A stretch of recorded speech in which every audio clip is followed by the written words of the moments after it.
Welcome to the Quiet Warrior Show, where we help top leaders find their pathway to incredible success and a lifetime of happiness. Here is your host, Tom Dutta, the Quiet Warrior. All right, everybody. Sometimes people ask me, who did you play guitar and do that solo yourself? And I say no. You know, I've been playing guitar every once since I was a kid, but just for fun. But I had that done by a DJ, that intro music, and there's 7 layers of sound in there. And maybe one day I'll do a show just on what the heck does all that mean. And so I hope you like it. We're excited to have with us today a special guest, Michael Cowl Gordon. He's in the green room. I hit a button there, and you actually teased you, and you got a sense of he was sitting there, kind of like Santa Claus, waiting to come on and bring us some Christmas gifts. But we are going to talk about a lot of things today, but I want to tell you what we're doing. We're live streaming. Live streaming, if you're not aware, is the next generation of broadcasting. It's really, we're live. We're on LinkedIn, Facebook, YouTube, and Twitter. And if you're on the feed, you can watch us. There's a chat feature. We encourage you to put a question or two in there, make some comments, and maybe that'll end up on the screen as part of the final production. This will be produced as a international podcast, as a live stream YouTube video in the future. And I already see that we've got some people coming on and watching us. So thank you for being here. Now, usually I say other podcasters will pre-record intros of their guests and do it later and add it on. I'm going to do it differently. I asked Michael Gordon, I said, why did you want to be on my show? What's your gut punch? What's your story? And he wrote me something. I'm going to read it to you. He says, I've spent my medical career in the practice of addiction medicine. Although while in medical school, I didn't even think about this specialty one time. However, upon graduation from medical school, I had a mental health and family crisis, which interrupted my planned training in internal medicine. I spent years surviving and feeling sorry for myself. I sought relief through religion, first through a strict Jewish observance, and then I took a tour through Christianity. I first was involved with the Episcopalian denomination and the Roman Catholic approach. My family situation after 7 years resolved thanks to my wife exiting our marriage, and I know he'll talk about that. And during the 7-year period, several things happened that formed the basis of the success of the past 50 years of my life. 1, I completed training and opened a family practice of medicine. 2, I found a niche in working with alcoholics and their families. 3, although I ultimately did not find religion to be my answer, I did have a spiritual awakening and found myself believing in a higher power. And 4, I discovered the power and efficacy of the 12-step program and learned to use them successfully in my medical work as well as in my own life. Now, we're going to be talking about his book today, and his bio is in there. Let me just tell you a few professional things about Michael. He is an MD. I opened the first detox program in Madison, Wisconsin under the decriminalization of alcoholism statute in 1972. What were you doing back then? I know what I was doing. He became medical director of the Anderson Alcoholic Rehab Hospital in Janesville, Wisconsin. And in 74, later joined the Center for Psychiatry and the staff of the Bronner Psychiatric Institute of Atlanta. He's now semi-retired, but remains in practice as the medical director of the Berman Center. And lots more great things. I learned that he's got some wonderful little furry friends that he hangs out with in his home. So I think he's sitting in the green room there, either blushing or saying, Tom, why did you read all that stuff? So let's bring him on the screen. And welcome to the show, Michael Gordon. Well, thank you. It's a happy event to be here with you, and I appreciate the invitation. Well, you're very welcome. And I want to do something to honor you, but also tell you how special this show is. I've never done this before. Don't worry, I'm not going to put you on the spot. I'm going to try and spotlight with another camera or something, see if I can do this. Everybody, you can see a camera here. I'm going to try to turn it around. And I've never done this, but today is a first. That is a picture of my daddy. My daddy was 26 years in Alcoholics Anonymous, and he passed away sadly in January 2018. And so I love my dad, but everything that we're going to talk about today, sir, from you is a real gift. And I think there's going to be millions of people out there who are going to watch this episode. So let me just bring you back on screen. So, yeah, so I mean, I learned about you through your book. So have you got it there with you, the book? I do. Can you just hold it up? Let's take a look at that. All right, and just read the title. Read out the title for us. The title is The 12-Step Pathway, A Heroic Journey of Recovery. Aha, look at that. Dueling books. I got it here in stereo. And the cool thing is that Michael was so kind. He actually, one of the gifts, everyone, is when an author does publish a book, sometimes they'll sign it for you. He wrote something to me.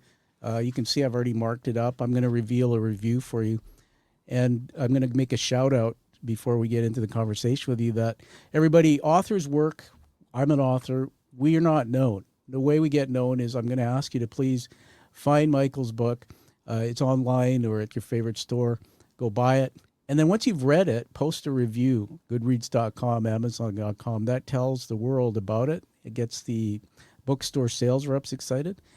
And so, Michael, let's start off a little bit about you. We're going to go into what's called Plato's Garden. Are you ready? I am. All right, so stand by. We're going to put something on screen here. And just let me pull this up. And there we go. All right, so you can see something on the screen there. And welcome to Plato's Garden. Now, this is a segment we've been doing for a while, and you can see a picture there. Now, Plato's Garden was, somewhere outside of Greece, and it supposedly is a place that Aristotle and Plato would hang out, and they would just there'd be a lot of wisdom and knowledge exchange there. I put a definition on the screen for those who are watching us. You can see this. Those who are on the podcast later, you'll have to listen. So Plato was an Athenian philosopher during the classical period in ancient Greece, founder of the Platonist school of thought and the academy. And the word academia, A-K-A-D-E-M-I, is from somebody named Academus. So this was the first institution, Michael, of higher learning in the Western world.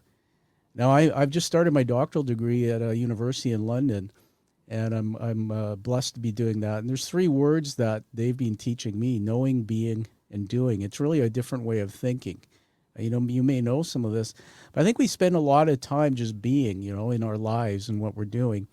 But it's really looking deeper behind those things to find the threads of our stories and find out more about what the true meaning is. So here's where we get to have some fun together, Michael.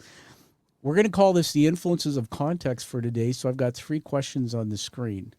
And everyone, we're about storytelling, but the 3 questions are really designed for Michael and I to have, primarily for him to have an open conversation. So Michael, why don't you read that first question out, and then I'll get you going into that.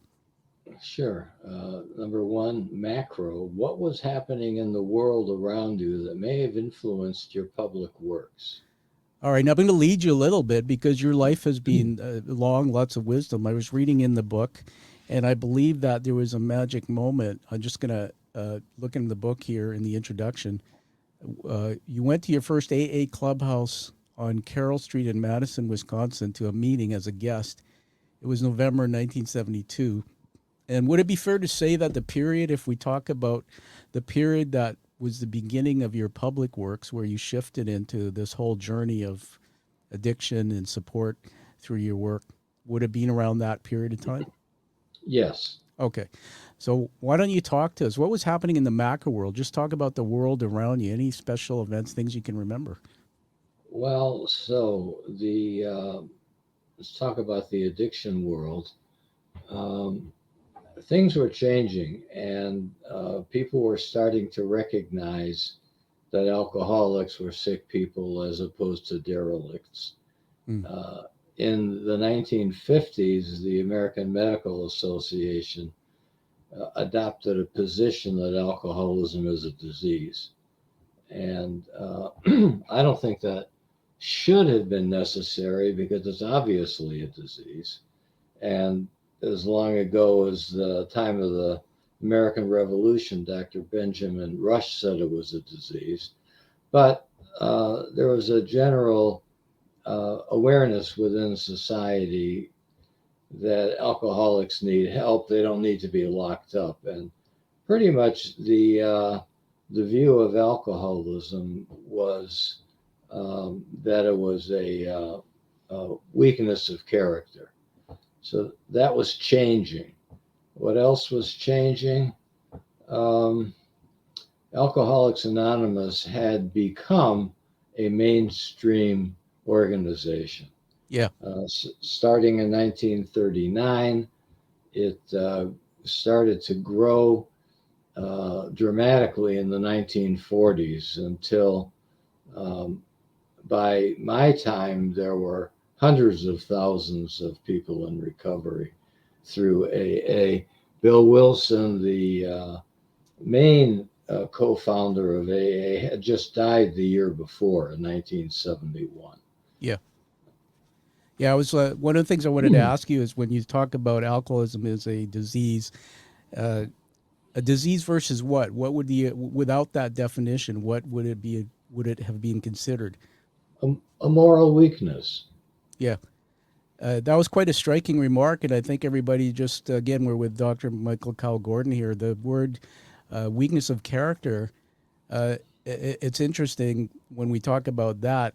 Can you take a look back in the world at that time, just macro, so not at the industry that you worked in, and if I was to say to you the leaders of the world at that time during that era, would you characterize the leaders of the world as having strong character? How did you see the world during that, say from 72 for that So, 20-year period? well, you're asking me to think very hard, and I don't know what success I'm going to have with it. Yes, there were world leaders that I thought had great character, Yeah, and others who did not. Others who did not. For justice is a very important uh, quality to me, yeah, and I could name people who were very justice oriented and people who were much more interested in power and holding on to their power, acquiring and holding on to power at the expense of other people. So absolutely. that battle was going on. I think it's always gone on, and it's still going on. Let me read something from the introduction of the book, and then we'll get into question two. And by the way, you talk about it, thinking hard. Uh, Everybody, if you read when you read the book again, we'll talk more about the book. You are a hard thinker. There's no question about it from what I've read here. In the introduction, I just capture this. In the world in which we all now live, the hero is not called on to don a suit of armor, climb on a white horse, and slay an actual fire breathing dragon. Rather, the dragon we are called to slay is the inner dragon, an aspect of the self that is remarkably elusive and self destructive. The inner dragon, not even aware of its existence, and lasting his journey of discovering my own limitations. And why I brought that up is that I'm fascinated about your thoughts on leadership or leaders. I look back in history, in American history, and look at presidents. Gosh, it's a very high pressure world. Some of these leaders, and alcoholism plays into it. And as I was reading your book, I started thinking about that. I wonder in the quiet rooms uh, of places where leaders are making decisions that affect their lives, how many are struggling in desperation or how many are in AA? Just fascinating for me to think about and put that to the audience. Let's go to question number two. I'm going to read it out loud. Mezzo is really, Michael, it's the industry, in your industry, what was happening that might have influenced your work. So I'll just start it with this comment that your industry, I'm suggesting, would have been the medical profession. Just fill Sure. in that. So you were a doctor, or you're doing some things, and then what was going on in the industry to transform you in your direction? Well, it was going on. One thing that was happening as a result of alcoholism being decriminalized all over the country is that a requirement was set up to to take people, public inebriates, to treatment as opposed to jail. So detox facilities were opening up all over the country. The other thing that was happening is that group insurance was required to cover treatment of alcoholism. And Hmm. I know in Wisconsin it was a joke. The first coverage, I think Blue Cross allowed $500 a year of Wow. treatment for alcoholism. So Goodness. that's kind of remarkable. So that's one thing that was happening in my industry. Another thing, I was not acknowledged. My field of addiction medicine didn't have a name. Nobody called it addiction medicine. Yep. And my medical colleagues didn't see the value of referring patients to addiction medicine treatment. Hmm.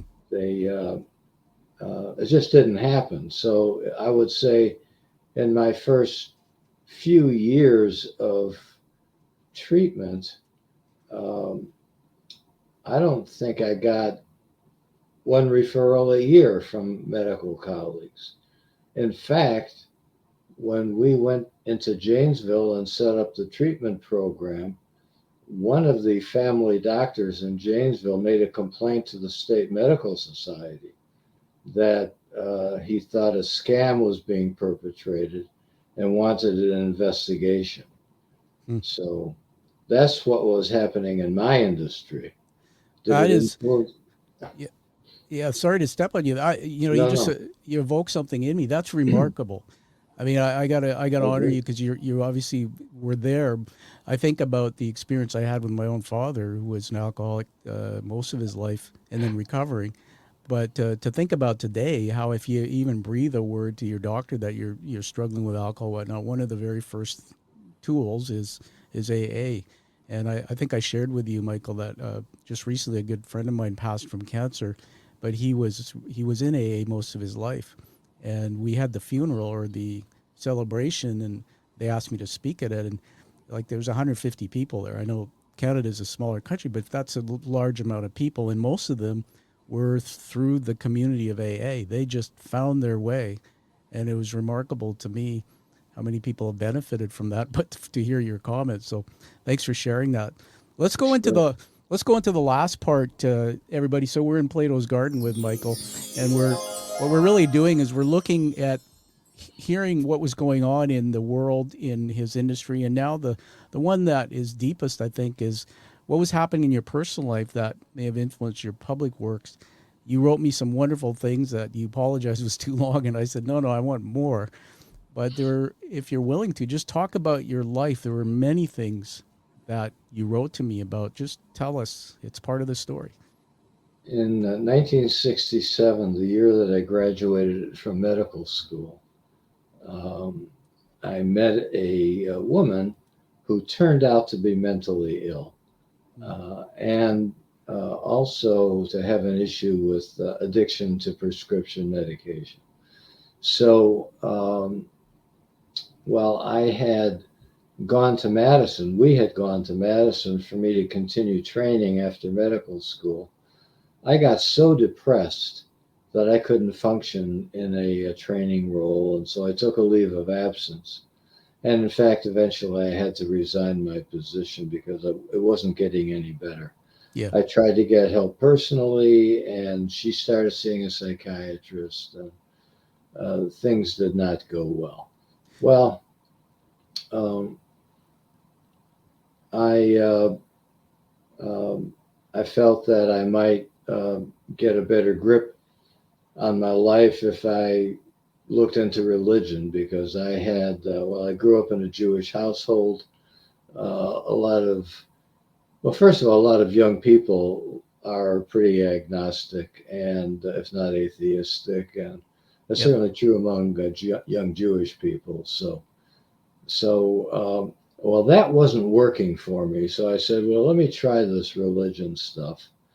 And I pursued the Jewish religion in a much more observant way for a couple of years. And it was interesting, but it didn't really improve the quality of my life at all. And so I said, well, this is not working. Let me pursue my wife's religion. She was Episcopalian. So I read the New Testament. I started going to church. I was baptized, and I tried that, and that didn't work either. Uh, One night, the Episcopal priest was over at our house, and he and my wife got roaring drunk, and they had a huge fight, Goodness. argument fight. Yeah. And after that, she said, "I'm not going to that church anymore." She decided to go to Roman Catholic Church. Well, I didn't care one denomination from another, so I went to the Roman Catholic Church for a couple of years, and although that was also very interesting, Yeah. it didn't do much for me in terms of the quality of my life. What did a great deal for me was two things. One, I got interested in alcoholism and was invited to AA, was educated about the 12 steps and about the recovery process. I found out about Al Anon, which is the family program, Yeah. a companion to Alcoholics Anonymous. And I started to implement these principles in my life with tremendous benefit. The other thing that helped, quite frankly, is that the marriage dissolved. Uh, she got involved with somebody and took off, and uh, I was just that was gonna the, I was that gonna was the jump end in of there. that. I'm Sure. gonna jump in there because we're storytelling. First of all, I want to say I honor you for being so transparent. Everybody, this is leadership at its best. I mean, we're talking about humility. Michael's written the book, and many of the things that he talks about here that you've heard are also in the book. And so I recommend getting it. Hold that book up again there, Michael. I just happen to have it right here. All right, there it is. Say the title for us again. It says The 12-Step Pathway, A Heroic Journey of Recovery. Fantastic. I just gonna. I'm in the studio here, and I happen to have a wonderful copy of the book here, and I'm just gonna read something caught my attention when you were talking. I decided to dedicate my professional life to working with alcoholics where it could be useful. At the same time, combine the power of spirituality, not religion, with my medical training, and then you go on to say that it's really about identifying your own limitations through that process. I want to talk a bit about before we get into the nuts and bolts of the book, because everybody, this book's unique. It ties in the learnings of what Michael's found through AA, but also this thing called The Hero's Journey, which is based on another narrative, which, congratulations. I've never read a book this way. I think it's the first of its kind. I think really this will be a book that'll be around for a long time. That's fascinating. The depression piece, and during the time where we were going through that, because I've had a brain injury in 18, and many people watch me know I went into depression quickly. Depression, everyone that I know the definition, Michael, you can add to it or correct me. When I went through therapy, was 2 or more weeks of sadness without a trigger. So sometimes your dog dies, or your cat dies, and you feel sad, but if there's this feeling of despair and you can't figure it out, and that's what I started to feel, is because I cracked my head in a bathtub, and I really, my life stopped, and I was running a business and all these things you see me do today. And I had suicidal ideation, which was very complicated. And eventually I had to seek psychiatry. I still see a psychiatrist monthly, which, by the way, Michael, I always say get a checkup from the neck up. It's the best thing I ever did. This doctor of mine is part of my care team, and it's wonderful. So let me just ask you that during your time going through these difficulties, you did you turn to alcohol, or did you never I did drink? not. I did And not. what do you think drove that, the behavior, or that? Is it just that your family never had uh, exposure to that, or? Well, no, my father was an alcoholic, although reasonably functional. Yeah, And he didn't create any, there was no hollering in the house or throwing things or I anything see. like that. Yeah, But it's in the family, and um, I'm quite sure on my mother's side there was also alcoholics, but uh, the myth that Jewish people don't have problems with alcohol is just that, it's a myth. Uh, so no, I didn't, and well, I felt like I was hanging on by my fingernails wow. to controlling. Every day was a desperate day in which I was just trying to get by. Yeah, And I thought that if I drank any amount of alcohol, that would cause me to lose my grip. So I did, at that time, I did not drink. I see. Thank you for sharing that with us. Again, I shared with you, and my father was a pretty outrageous alcoholic in terms of it was started with he was born in Fiji, but it was started in the military, and he became a commanding officer. And I was homeless at age 12. The whole family my dad pretty much destroyed everything in his life, which is part of the book that I love about this is you've written.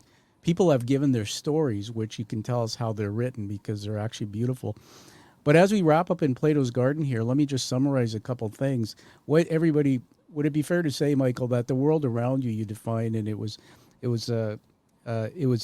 changing, and then in the industry there were changes that were occurring that you mentioned to us, and it led you down the path of this new discovery through AA. You were invited as a guest, and then you dedicated your life to that.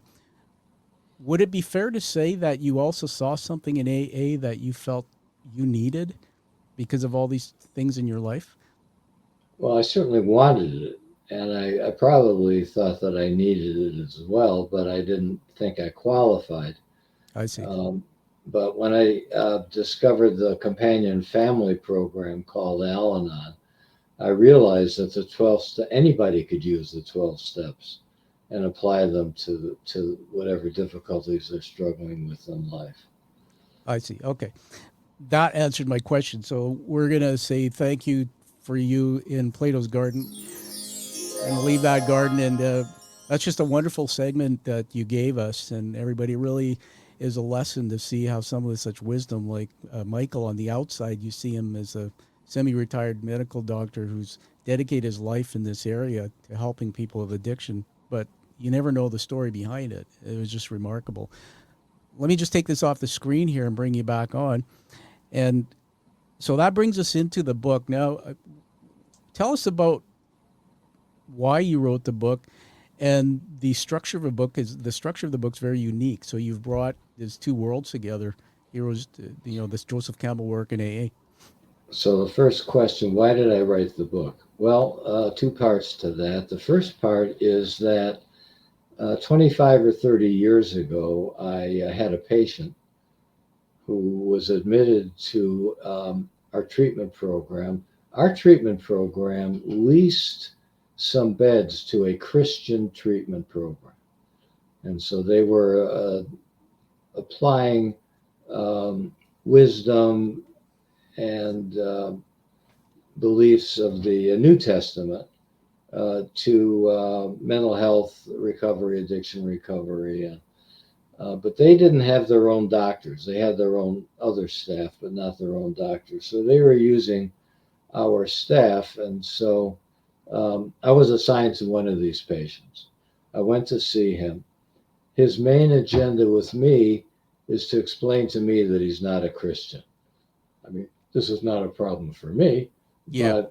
but he wanted me to know why I was there, why he was there. He was there. He knew he needed help with his cocaine addiction. And he was at our particular program because his wife and her pastor wanted him to come to that program. Mm. Okay. So I said, well, what do you believe? He said, well, I'm a follower of Joseph Campbell.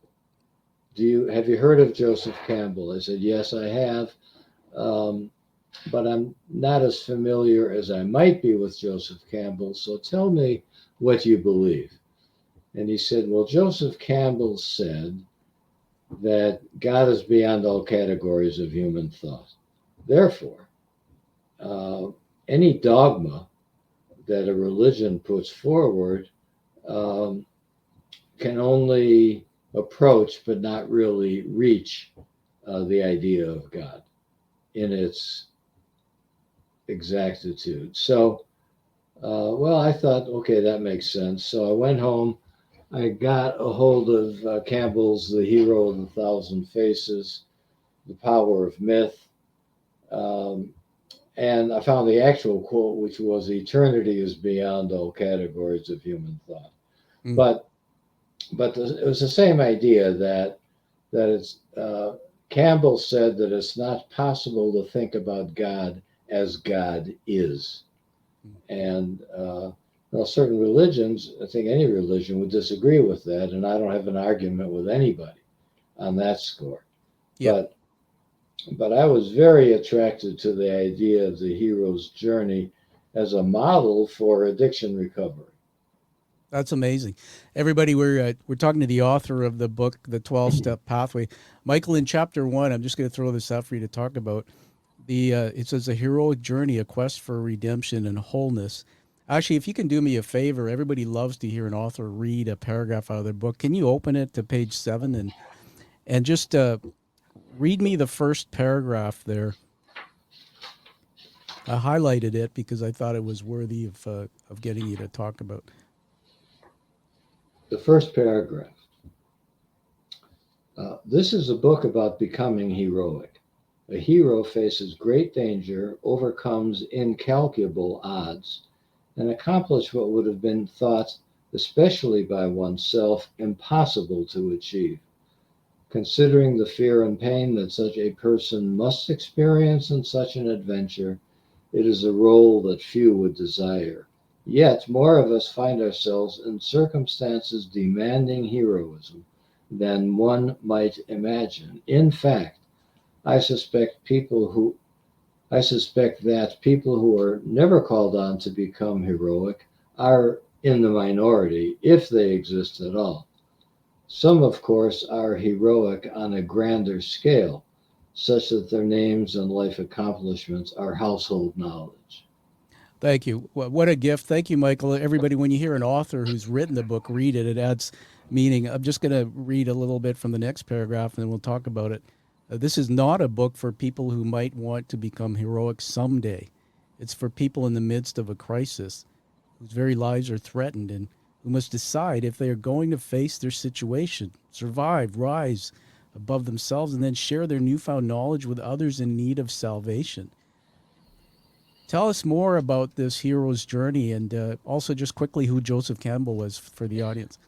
Joseph Campbell was a philosopher, he was a cultural anthropologist, he was a genius, he was greatly attracted to mythology, and in fact, he took the road less traveled because he abandoned his PhD program. Uh, got books and went into the woods for 5 years and read them. So he was a remarkable guy. He wound up at Sarah Lawrence College in New York teaching, and he lectured about mythology and the heroic journey. And so he had the thesis that all societies have a heroic myth, and that myth informs them about who they are. It tells them why their own society is important, and it encourages them to face their own lives, knowing that the founder of their society was heroic. It's So fascinating. that's Joseph Campbell. Yeah, we'll put. Um, Go ahead, continue. yeah, so his life ended in 1983 or thereabouts. Um, he was very popular in his lifetime, and Bill Moyers interviewed him, and he was really very popular. His ideas have really taken hold, and he's still very popular. A lot of people that I talk to tell me um, how attractive they are to Joseph Campbell and his ideas.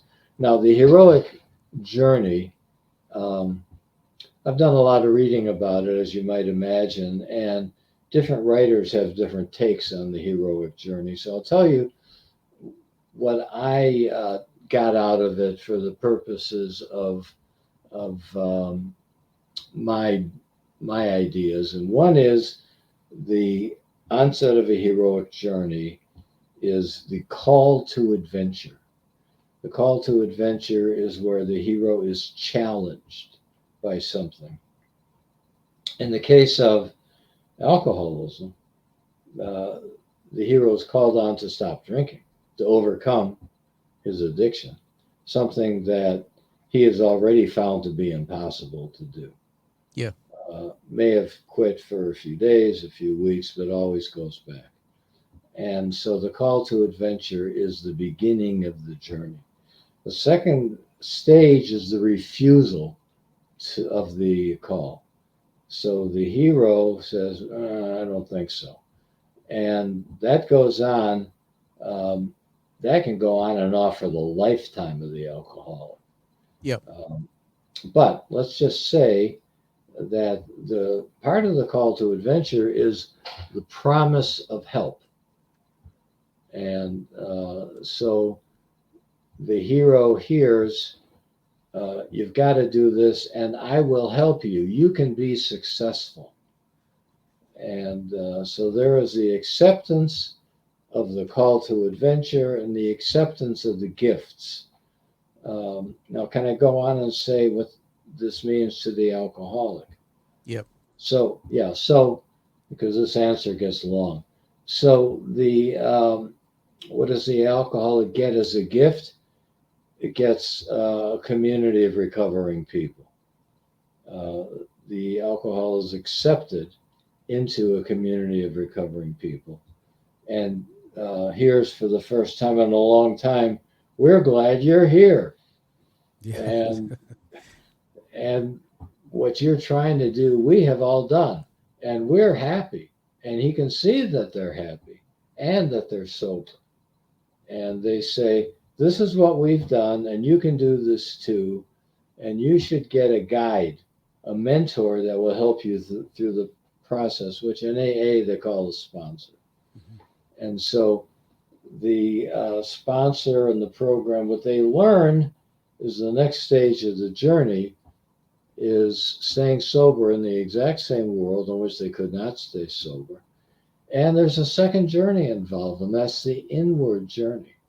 This is the self-discovery. This is the self-examination. At AA, they call it a fearless and searching moral inventory. Yeah. And so this is a process they go through. And while it's intimidating, they're encouraged to do it, and they get the help that they need. And then the next stage in this process is confession. So they have to tell someone what they've discovered. And AA talks a lot about God.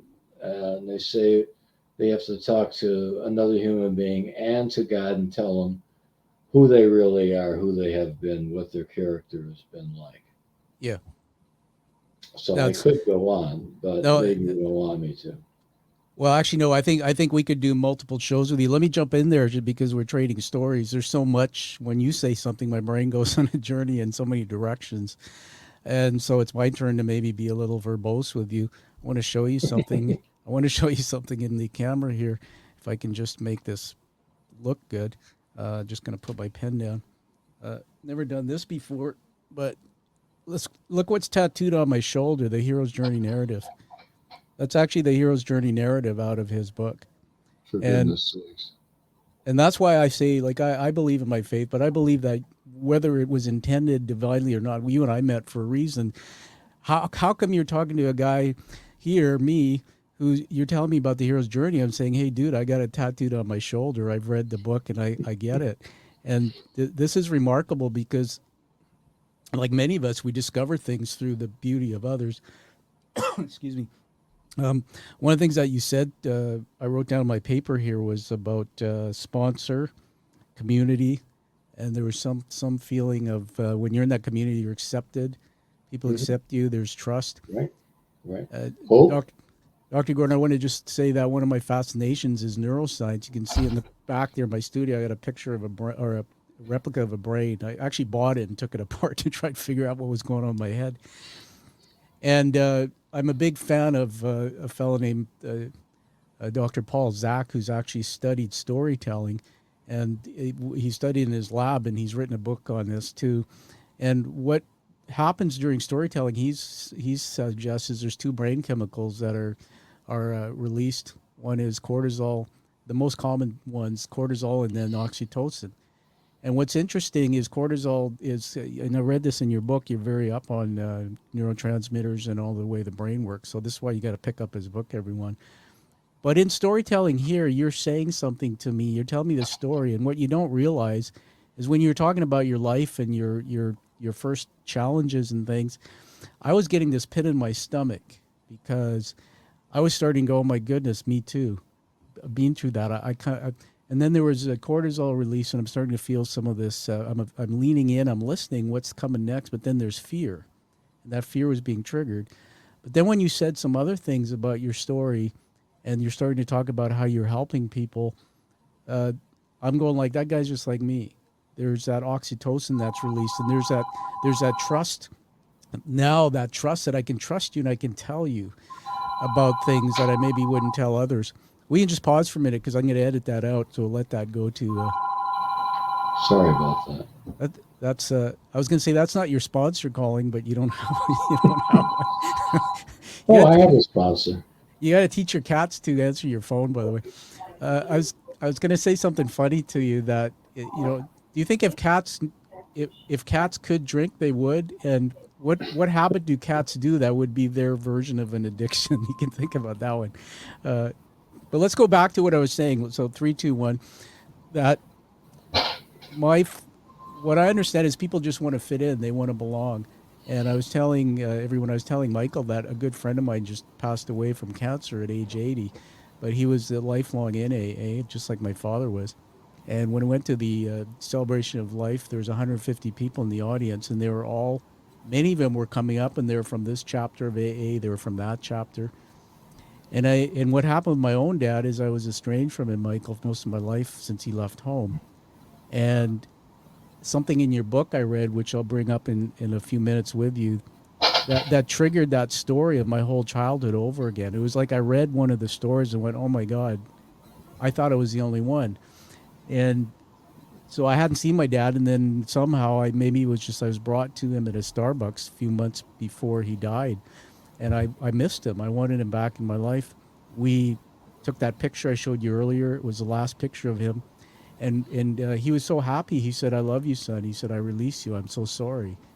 And he wanted to tell me that all his life. And Michael, that was the first time in my life that I'd ever remembered that my dad loved me. I think searching all my life for significance and being a CEO and awards and doing things, chasing something that was missing, I didn't understand as a child that he loved me because my brain didn't know the difference between his behavior.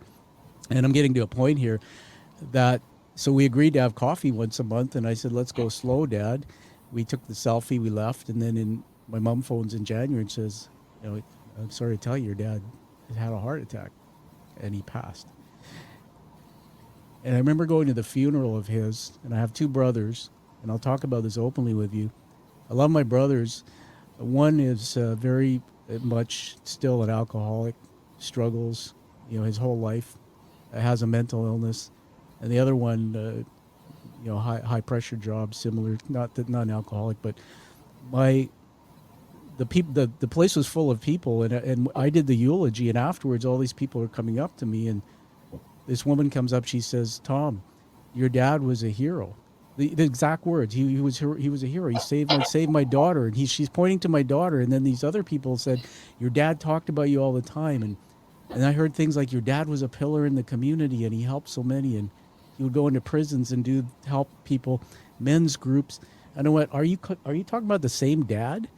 Like, my dad was a villain in my eyes as a child, but now I'm hearing he's a hero. And so it was that exact journey through 26 years, all the people he went out and helped because of the program in AA. And the sad part is I didn't go to one of his cakes. I didn't go to one of his meetings because I was so angry with him. But today, if I was to do it all over again, I would. The reason why I'm telling you that, Michael, and I'll finish with this because I know that was a lot, but it's in honor of the work you're doing because you bring it out. And if you bring it out of me, you're going to bring it out of anybody who reads your work. And this is helping me heal.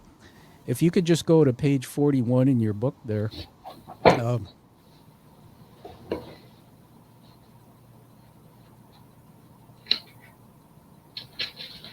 Okay. And so I'd like you to go down to the last paragraph there. First, just read the title at the top, and then where it says sometimes the call to adventure, read that paragraph right up to the boss who gave them one last chance. Just read that out loud for us. Well, I don't have that on page 41. Oh, 43. Sorry, 43. It's my eyes again. Right.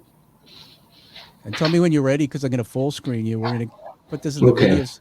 All right. So 3, 2, 1, go ahead. And this is from chapter 4, entitled The Call to Adventure, steps 1, 2, and 3. It says sometimes the call to adventure can be dramatic and glorious, such as Moses being called by God from the burning bush. When alcoholics receive the call to adventure, though, you'll seldom hear harps or singing angels. Alcoholics receive the call when waking up on the bathroom floor in a pool of vomit, waking up in jail once again, not remembering just how they got there, or waking up in bed with a stranger who was also in the dark about the events that led to this disgraced condition.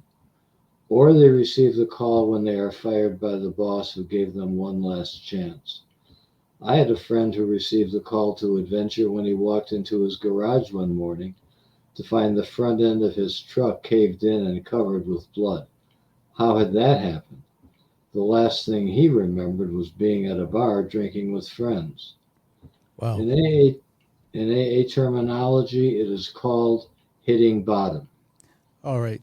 Thank you. We honor you, everybody. That was read by the author, Michael Cowl Gordon, of his book, The 12-Step Pathway, a heroic journey of recovery. And I want to talk about that. My goodness. I mean, the beauty of this book is you've written it in a storytelling way, obviously, but I want to just pose this to the audience, Michael, that for all of you out there who never experienced alcoholism in your life growing up as a child or youth, and as Michael read that paragraph, especially the circumstances of someone, answering the call and all these things going on, think about how that made you feel. Think about how it's like it's a movie. There's no way that happens. So now I'm going to go back through that little paragraph you read, and I'm going to show you all the Me Too's in here, which totally opened me up. And it released something in me that made me better, Michael, just because you wrote this. So everyone, when it says that you seldom hear harps or singing angels, alcoholics receive the call when waking up on the bathroom floor. Let me just put this so you can see me in studio there. I'm reading in a pool of vomit. We would have drinking parties at home, 30, 40 people, 2, 3, 4 days. That's what my dad, he was a teacher educator, but that was my life growing up until as much as I can remember. We had people in our house lying on the floor in pools of vomit. I remember finding my father would come home at 2 in the morning. That was his general routine. And he would just be making so much noise. He was violent, physical. So I took the brunt of that too. But, in the morning you would find his pants and his clothes like a stream from the front door all over the place. And he would black out. He would never remember it. Here's another one, waking up in jail. I never forget the time my brother and I got a call, and we, remember, we're young guys, and we got a call to go down and pick up my dad from the local jail because he drinking and driving. And we literally went, it was so hard to see your father that way. He pointed out some guy, he said, see that guy over there? He's got my boots. And because my dad had no socks or shoes on. And this guy in the jail, I guess, threatened him and took his boots and his socks. This is what was put in my brain as a young child. Just a couple more things here. Waking up in bed, the pool of blood in the front of the car. Thank God I don't have that story in my life. However, one of the things that made my dad hit bottom is his boss, who was always at our house saving him, eventually fired him. My dad was a breadwinner. And also, my dad always was drinking and driving, and he was charismatic, so the police he had buddies in the system. And he broadsided a woman in her car and almost killed her and her baby. And that was literally part of the story that I remember. That was all part of his hitting bottom. And so I just want to say thank you. Everybody, it's really hard to read these stories if you're somebody hearing it for the first time and you didn't. But Michael, as you know, and sir, you've dedicated your life to people like me and my father and others. This is what we lived with. This is why we needed to go into, my dad needed AA, where there's like, well, you too. I feel comfortable here. I can talk about this. So thank It's you. real, isn't it? It is. So I want to ask you a question, and just as we're going through here, the hero's journey and the steps in the hero's journey. I think there's 7 or 8, so we won't have time to go through it all in the show, and it's not intended. You'll come back, people will get the book. But let me ask you this: my father had the call to adventure to go seek help, and he never did it. Why do people not answer the call to adventure? In your experience working with so many people, what gets in the way? I'll give you at least 2 answers. One is that that's part of the heroic journey to refuse the call. It's Wow. just part of it. That's just part of it. So, why? There's a process called denial. Denial is a ego defense mechanism, Yeah. which prevents people from seeing painful reality in their lives. So they have the same facts before them that other people do, but they put it together differently. And some of it they don't see at all. They don't see how they act really. They think they're being charming and Yeah. social, and they're actually being obnoxious, for example. And they don't see that. So then there's a lot of fear involved because if you think about it, alcohol at one point in the life of the alcoholic, most of the time, has been a successful coping mechanism. It's been what keeps the alcoholic going. It Yeah. gives them courage. It gives them a sense of well-being. It, uh, it even defines them socially as with their group of the guys down at the tavern, or the fishing buddies, or the ladies' afternoon cocktails, or whatever it might be. Um, and so it's not noticed when it transitions from being the help of the alcoholic to the problem of the alcoholic. It's not noticed. Yeah. Very interesting. So you've helped me there, and I think about that now about my dad. And then they're reading in the book, everybody, Michael, you talk about how some will go into AA, but then I don't think it's called relapse, but then they'll start drinking again. And tell us about this. What blew my mind was the comment that when you relapse, it's actually, it seems to be worse than when you were drinking before. Why does that happen? Well, so that's a good question. I don't 100% understand it, Yep. but um, alcohol and drugs change the brain Yeah.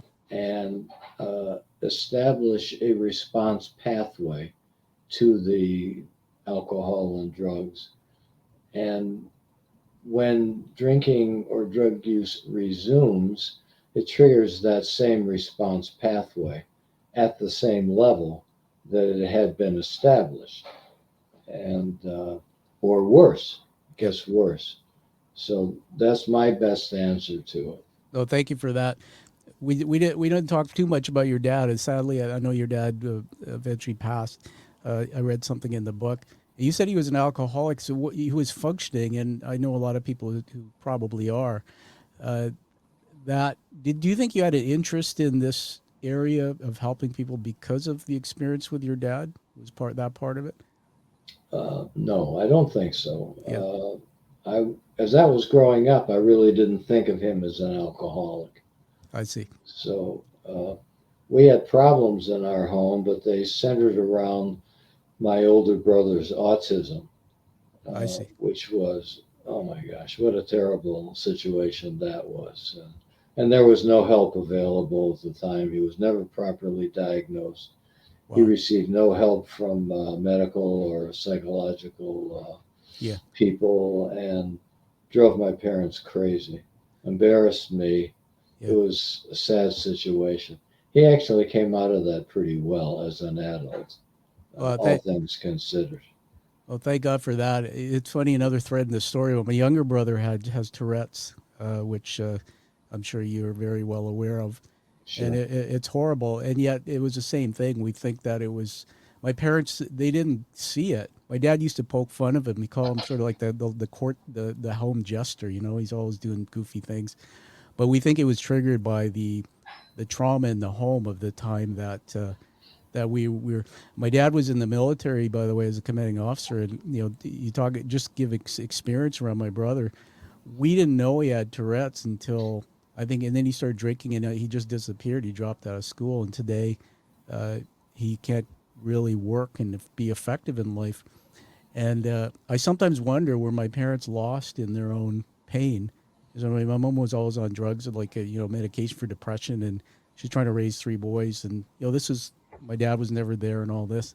I sometimes wonder if that distraction, when you talk about children who experience maltreatment growing up, just what an impact this has on them. I found some research recently because of my doctoral that the brain doesn't develop well for a child or effectively in order to deal with stress when they grow through maltreatment. And there's many definitions, and that was my childhood. So I would simply tell you that there's this thing, just so you know me, there's this, it took me a lifetime to figure it out, and I lived well with it because I learned, but you have a fight or flight response that you're aware of. And I read somewhere that someone referred to it as a smoke alarm. So this fight flight response is there because we're always looking for danger. Can we be safe? Well, my smoke alarm stays on all the time. And I would be when I became a CEO at age 31, that was because I was an overachiever.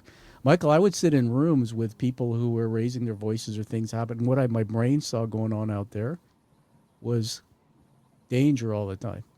And so this led my life. I was running away from my career and success at times, things like that. So thank you for writing this book, because some of the stories in it, just talk about that. You've written the hero's journey narrative and explained that connected to the AA process, but you've put some stories in there. Tell us about that. How was that done? I thought it would be important to have some storytelling as part of the book. And so I asked people, I told them what kind of a book I was writing. I asked them if they'd be willing to write their story. And most people said yes. Some of the people that said yes didn't actually do it. But I wound up with 8 stories. And I think they're excellent stories, and they portray in one way or another the disease of addiction and the heroic journey of recovery. Yeah.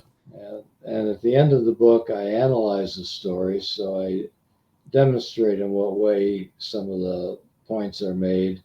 And there's also a workbook at the end of the book, which helps people examine their own situation. Yeah, that's notable. When with the review I'm writing for you, I'm putting that down as one of the benefits of the book. Everybody, the workbook is towards the end, but it's a great tool, Michael, for helping. As I said, I just came from a place where 150 people were there that probably would want to have a tool like this. I think you need to write 2 more books. One is, and I'd be happy to give my story if you ever do it, is one is through the eyes of children and youth who become adults who live with alcoholics. That would be interesting to read because we always read stories of alcoholics, but I never read many stories of kids I'm not an alcoholic, although I've struggled with alcohol at times, using it to deal with pressure, stress. And the second one would be, if my cat was an alcoholic. We were just talking to everyone, and Michael's semi-retired, but how many cats do you have? We had 4 until about 2 weeks ago. We now have 3. I see. Our little girl, she basically died of old age. Yeah. Yeah. So for cats do seem to get high on catnip, some of them. Although I don't know that it disrupts their life in particular. I think there has to be some consequence of that. Some cats develop obsessive or compulsive behaviors of one sort or another, which can be harmful. Eating certain things that are not really edible, and then getting obstructions and so on. Dogs do the same thing. Yeah. Wonderful that you love and value pets. I think that's a blessing to them. The part about the book itself and the structure, everybody, I just want to do another shout out. So Michael, can you hold that book up one last time? We're just going to put you on large or on the screen. Just read the title out again to us. The book is The 12-Step Pathway, A Heroic Journey of Recovery. And how can people get a hold of that book? You can buy it wherever books are sold. Online, if you ask your local bookstore to get it for you, I'm sure they will. So I hope people read it. I wrote it. This was a COVID book. I was confined to my home because of immune deficiency. I remember that. Yeah, so in 2020, I decided to write a book about this topic, and so it's a COVID book, really. Yeah. I want to just also say that because it was in the notes you sent me, and I'm sure you're fine with it. It was at 2019. You had a medical condition that was diagnosed. Right. Tell us about that and how you're doing. Well, I'm doing fine. I was diagnosed with a form of lymphoma in, I guess, April of 2019. Yeah. And I was told it's an aggressive form of lymphoma, and I went to Emory University Clinical Cancer Center. I met with a top specialist. They said, we'd like you to be in a study. I said, fine. So they're working me up for the study. They did a bone marrow biopsy, and they called me up and said, well, you also have multiple myeloma. Oh, goodness. And so I had two very serious forms of cancer without having the first symptom of either. I felt fine. And anyway, so I went through a few months of chemo. Then I went through a bone marrow transplant. And I'm in remission, and I've been in remission ever since. I'm on maintenance chemo, but it's just one tablet I take a day. It's nothing serious. I'm going to have to edit that out. Did you catch that? I hit the wrong button, and here I am wanting to honor you with applause. You're in remission, and we laughed at you. So I thought the audience was applauding me. So. Well, we caught that too, but there was this one. Oh, well, yeah, cancer's pretty funny. That's how Canadians laugh, by the way. We say sorry and we laugh at everything, which is part of how we stay mentally healthy. Well, congratulations on that. That's another show about cancer. I've met so many people, probably more aware too, because I've never dealt with it personally with people in the last year or two that gone through that journey. So I think it's amazing. The 12-step program. I wanted to ask you one more question came to mind about Al-Anon. Who's it for? And, should I have been somebody who found that? Because I never really understood what it was. It's for the family members and loved ones of an alcoholic. Yep. Yes, you could have utilized it. You still could utilize it. Yeah. And it's an exact replica of the 12-step program of Alcoholics Anonymous. The 12 steps in Al-Anon differ from the 12 steps in AA in one word only. It's the same 12 steps. I see. That's good to know. I'd like to get a book and read some of that, because with the work I do, I come across a lot of people, children, youth, family members. Mm-hmm. There is one thing that's been on my mind about AA that I'd like to get an expert or somebody with your wisdom opinion on. You see, I always thought my dad struggled staying, because abstinence is it's like you're either here or here, so staying on track. And then when I slipped into my depression from my concussion, Michael, I took CBT, cognitive behavioral therapy. I did group therapy. I did everything. I started learning about the brain, and now I'm specialized in neuroscience.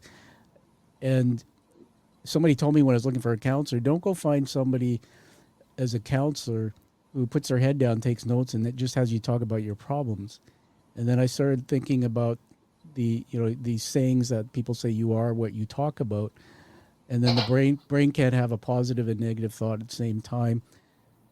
I understand, I think, but at the beginning of all AA meetings, and even at the funeral I was telling about, somebody in AA will say, my name is Tom Dutta, I'm an alcoholic. why do we do that? Does that sort of suggest that what you said, it's a disease and you're always an alcoholic? Or is by focusing on it and going and hearing the problems over and over again, how do is that a rush? Are people connect to that, or how do you stay on track? I think I don't know if you understand what I'm trying to say. I hear more than one question here. Yeah, go tell me what I'm trying to say. I don't know what you're trying to say. I guess what I'm trying to say is I've never been to an AA meeting, so is the meeting where you people just talk about their challenges all the time? Well, so some meetings have speakers where they tell their story, and Yeah, stories are very, very powerful for ways sure. of teaching. Yeah, And people can hear in the story something that they relate to themselves. So that's one type of meeting. Other type of meetings are discussions where somebody introduces a topic.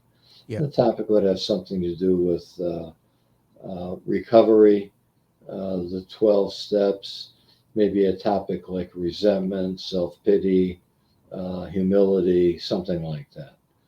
And so there would be a discussion along those lines. I see. Um, I'm sure you could uh, go to an open meeting. There's two kinds of meetings, closed and open. And closed meetings are for only for alcoholics. Open meetings, anybody who has a legitimate interest can attend.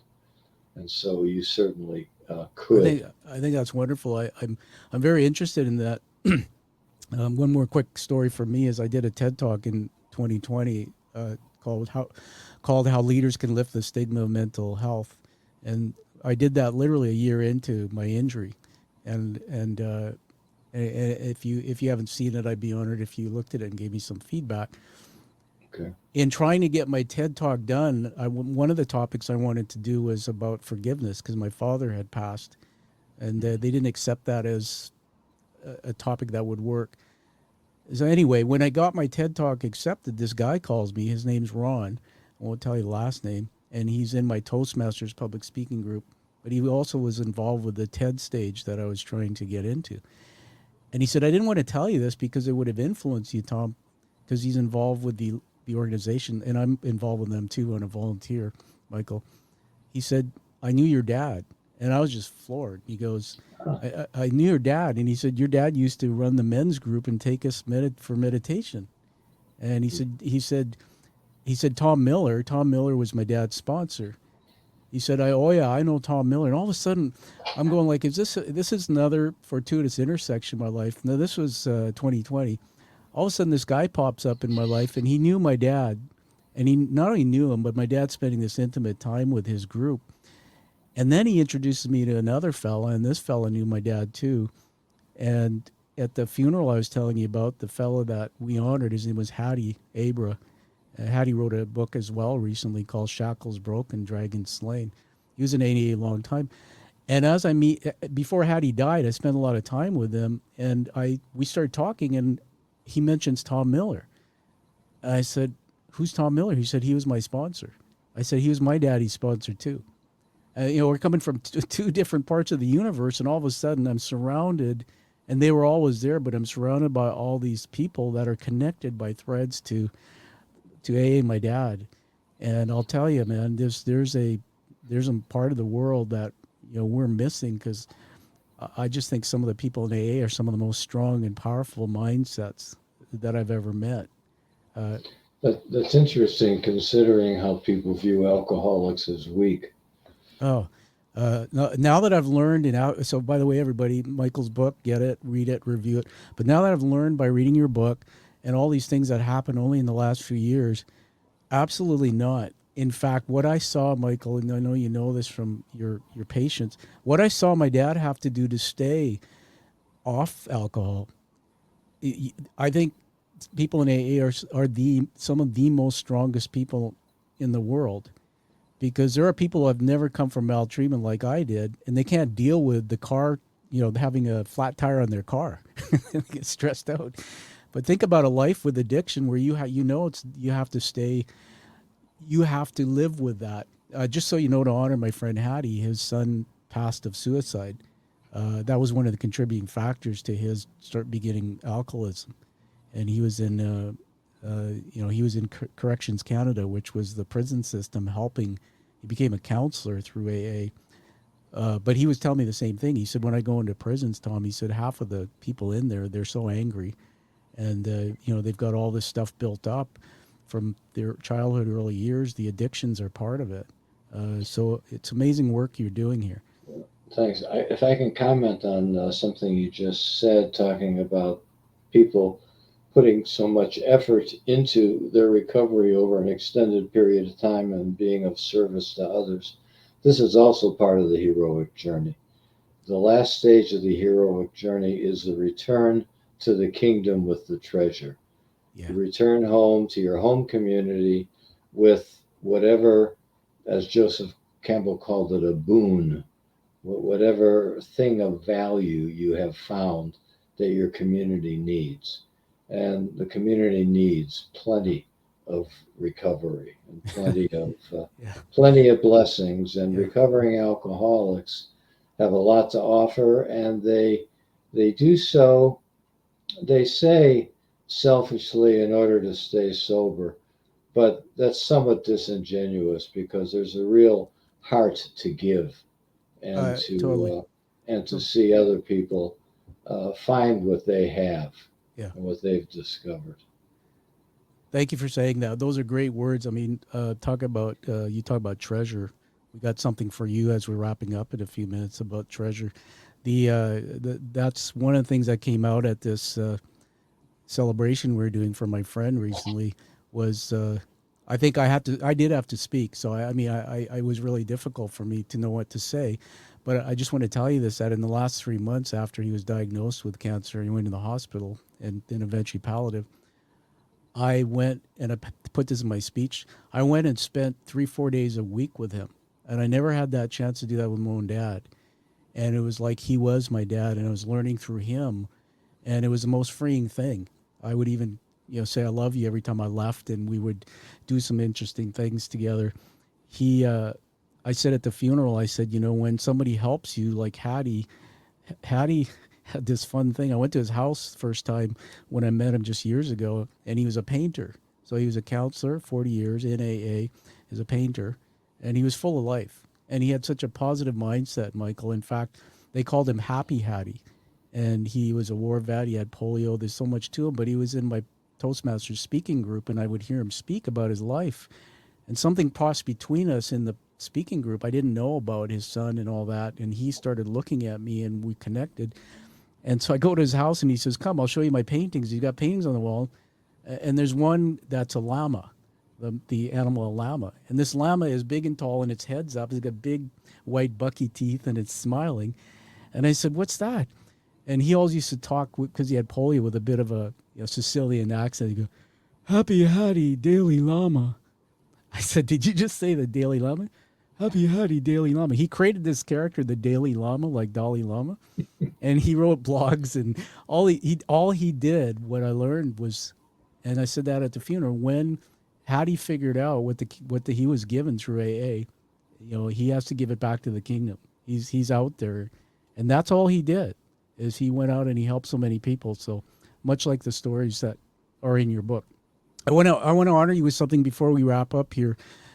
As I said to my wife before we did this show, I said, we're going to go over time. And it's been over an hour. And Michael, it's been a pleasure. I hope it's been a good experience. But this is what can happen when we're talking about something you're passionate about and it connects. I'm going to put the screen on here. And so you're being given an award here.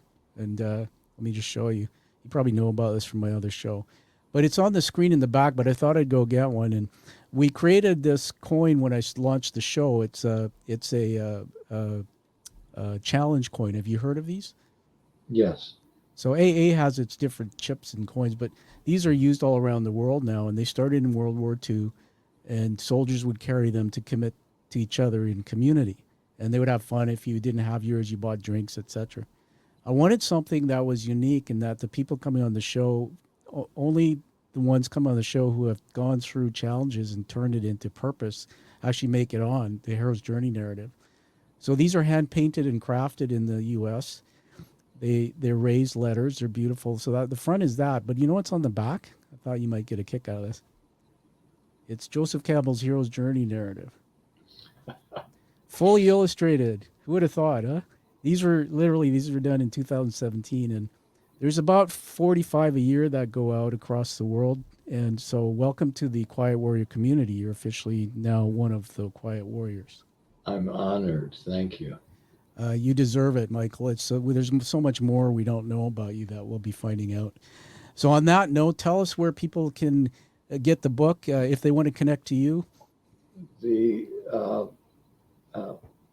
book can be purchased wherever books are sold. You certainly can go online and get it. Or you could ask your local bookseller to get it for you. You can reach me at my website, michaelcowlgordon.com. There's some things there that may be of interest to read, and I have a few blogs there. And also, you can connect to me through an instrument on the website. That's fantastic. Well, everybody, again, I'll just plug the book, The 12-Step Pathway. This is a very unique book. Please get it, make a review. I'm going to just reveal now I've written your international review for you. That'll be posted on Amazon.ca, 5-star review. And I talk about the structure of the book, all the reasons why it's a unique, one of a kind, and I recommend it highly. So thanks. Very kind. Thanks for blessing us. And we're connected for life. So I hope one day we can speak together, or I can come visit you. But again, continue doing what you're doing. You're really, truly a hero. Thank you. Four words I wrote down on my paper here that were words I thought of talking to you were wisdom, maven. A maven is somebody when you think, who can I go talk to about this subject, Michael? Humility. There's this calming effect that you have. It's amazing. And then leadership. You truly are a leader. You're forging a space. I know I can't stop talking because I get verbose on this, but one more thing came to mind. In studying neuroscience, if we're wired for storytelling narrative, and you know this, so everybody, one thing I learned is if you talk about facts or figures, there's no emotion attached to it. When you add emotion, which is AKA story, then the brain can move it to long-term memory, and the brain actually can choose. It loves stories because you get that oxytocin and cortisol. One of the breakthroughs I had about the work you've done, sir, and I don't know if you've seen this, is you've actually taken a 12-step technical program and you've turned it into a storytelling narrative, which is so much more palatable to get people interested in why should I do this? And so on that note, I think this book is just amazing, and congratulations on that work. Thank you. You're welcome. All right, everybody. Well, like you heard from Michael Cowl Gordon here, find that true passion and purpose that you have in your life, and live the life that you deserve and desire. And we'll see you all again on the Quiet Warrior Show. Thank you, Michael. Thank you. Thank you for listening to The Quiet Warrior Show. Create is a motive-based leadership development firm. www.kreat.ca.